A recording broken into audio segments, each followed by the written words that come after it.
Hey everybody, welcome back to the channel. Okay, some really specific and important breaking news today. Palantir Technologies announced that the U.S. Army's Program Executive Office for Enterprise Information Systems, that is a really long acronym, opted to execute the second option year of its partnership with Palantir on the Army Vantage program for $116.3 million.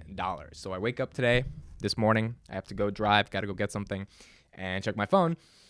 We just got $116.3 million out on an extra year of the contract. Pretty amazing. The stock dropped to a low of about $17.81 this morning. I picked up like $100 worth of it while I was driving. Literally while I was driving, I was like, oh, I should probably get a little bit of it. And by the time I got home after 30 minutes, we had shot up to like $18.90. So I'm going to do another more technical video on this, but I do think that 1780 seems to be a pretty strong point of resistance because we tested it a couple of times over the past couple of weeks. We got to 1790, 1785, then 1781, and then it just bounces. I think when it hits that rate, most people are like, this is ridiculous at this point, and they just buy the crap out of it and load the boat because it's like, this is just not where at the price that it should be. So I do think that is a good loading position. Now, if there's more pain, if inflation still gets worse, it might drop lower into the 15s, but 17 right now is proving to be massive resistance. So let's analyze a couple things from this press release. Let's try to understand why this is happening, and let's analyze what this means for the future of the company. Army Vantage is powered by Palantir software, which provides a central operating system that enhances readiness and offers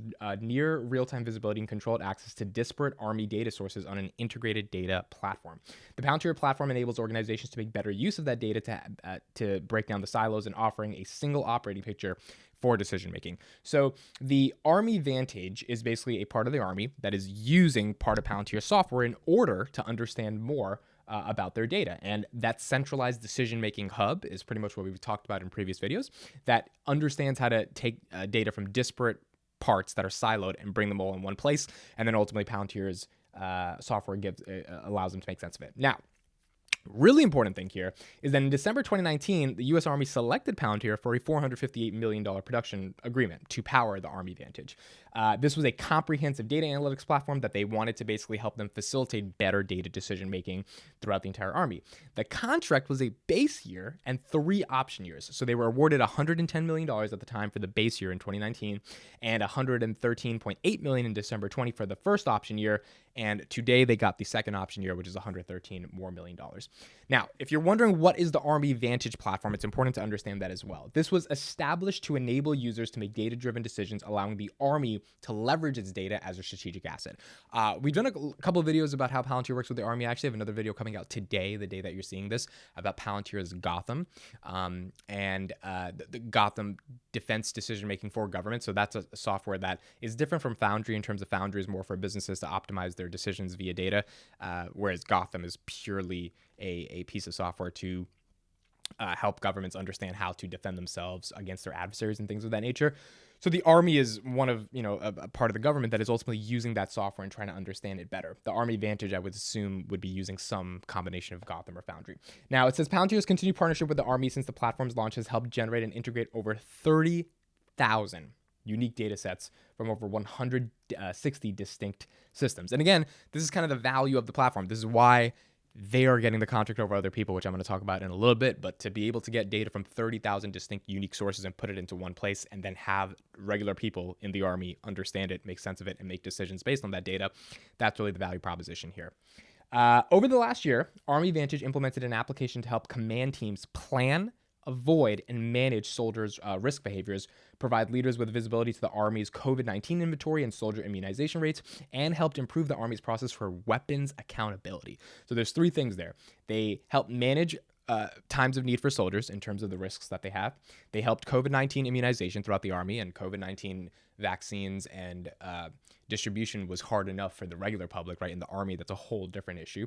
And then improve the Army's process for weapons accountability. This is making sure they don't launch weapons by mistake or use certain weapons in different ways or waste certain weapons that they have.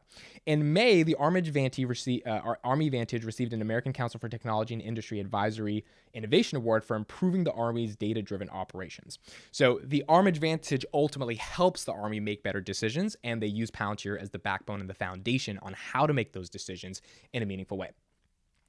Doug Philippine, the global defense lead at Palantir Technology, said, the Army Vantage program is the cornerstone of the Army's ability to make data-driven decisions across the entire force. So this is, again, kind of that intrinsic fabric of the foundation of the Army in the first place.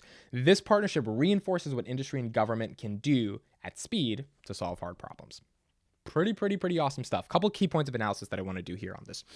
Number one is, why did they get this contract over companies that didn't get this contract? So the first thing to understand is that, there, in terms of competition, right? And this is sort of what we're talking about in terms of, who's competing with Palantir.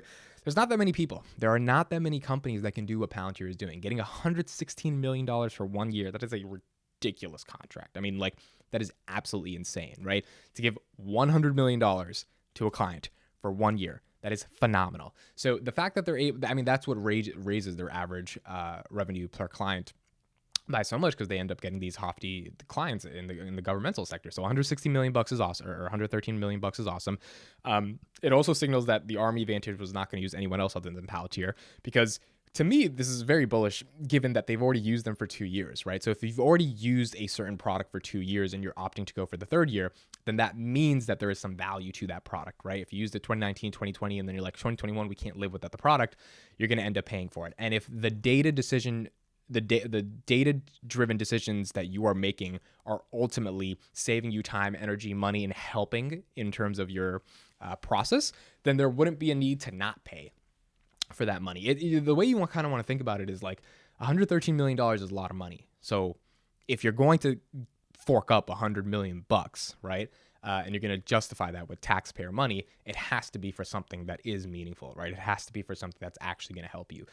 This is sort of hopefully putting a fork in the steak to some of those doubts of like, what does Palantir really do for the government? It's like, it helps the entire army take 30,000 sets of data, put them into one place and make them understand them better, and then make decisions that are, life or death in some situations. And that's why it justifies this type of price. So I think that's the first piece of analysis, which is that it sets a precedent that the government is actually using the software. The government is benefiting from the software. And that's why the government is ultimately choosing to continue to pay for the software. Like, it makes sense for the government to continue to go here. Number two, there's no other competitors that can really do this. I mean, if there was a different competitor, then the government or the Army Vantage would have picked a different competitor or tried a different competitor's different products. But because there wasn't anyone that they thought could actually do the job, that meant that Palantir ultimately got this contract again. Third piece of analysis here is Wall Street's probably not going to respect it. Obviously, the stock price bounced. I don't think that was because of this news, because I don't think it would have dropped that low if this news was like that monumental. This is I did a video a while back, I think like 2 weeks ago, when they got a contract for $43 million from the Space Systems Command, which is another governmental organization to help protect the space. The Wall Street didn't react to the price around that time as well, right? And you would think, a $43 million contract, $113 million contract, these are big pieces of news to react to. There's a lot more revenue coming into the company, right? It puts them in line for the guidance estimates that they suggested.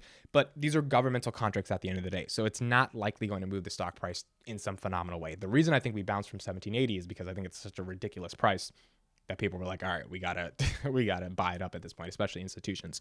But, because it's a governmental contract, it's ultimately not going to get the recognition that it deserves. As a shareholder, when we get these types of governmental contracts and this news to our inboxes in the morning, it's really important to understand that this is exactly what we want them to be doing, right? We want them to be getting these contracts. We want them to be integrating with these systems. And we really do want them to be able to take advantage of these opportunities, because when they're able to take advantage of these opportunities and secure these deals, they set a precedent for the entire government and entire industry that they are the only ones really like Snowflake's not getting this deal. Datadog is not getting this deal. Microsoft is not getting this deal. Amazon is not getting this deal. You talk about multi-billion-dollar, trillion-dollar technology companies are not getting this deal. Palantir is. So when you talk about building a monopolistic business, and this is what sort of I outlined Peter Thiel's entire philosophy, I'll link that video in the description. I really think you should watch that to understand what the master plan is behind Palantir over the next 10 years. You're doing things that can't be replicated, and you're doing things in a sector that is very hard to compete against. Now you just need to scale from that sector and ultimately show the world that you can do it. But in terms of being a one-of-one company, these types of decisions, these types of press releases ultimately prove that Palantir is that one-of-one company. So I'm super bullish on it. It makes a lot of sense to me. It means a lot of other companies aren't able to do this. $116.3 million for the year is phenomenal as a contract. I mean, any other company, technology company that is able to secure that is very, very, it's something that you really want to think is a meaningful thing for the company.